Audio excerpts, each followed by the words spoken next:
Thrissur നാട്ടികയിലെ Janata Dal U നേതാവ് PG. ദീപകിന്റെ കൊലപാതകത്തിൽ വിചാരണ കോടതി വെറുതെ വിട്ട 5 RSS പ്രവർത്തകർ കുറ്റക്കാരെന്ന് ഹൈക്കോടതി.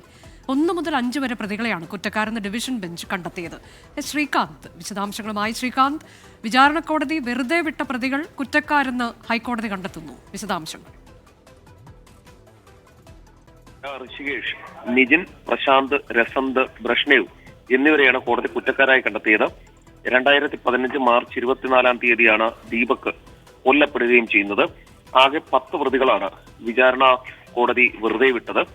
പ്രതികളെ വെറുതെ വിട്ടതിനെതിരെ സർക്കാരും കൊല്ലപ്പെട്ട ദീപകിന്റെ ഭാര്യ വർഷയും നൽകിയ അപ്പീലിലാണ് justice P V. Suresh Kumar, justice Jobin Sebastian എന്നിവരുടെ ഡിവിഷൻ ബെഞ്ചിന്റെ ഉത്തരവ് ഇപ്പോൾ വന്നിരിക്കുന്നത്.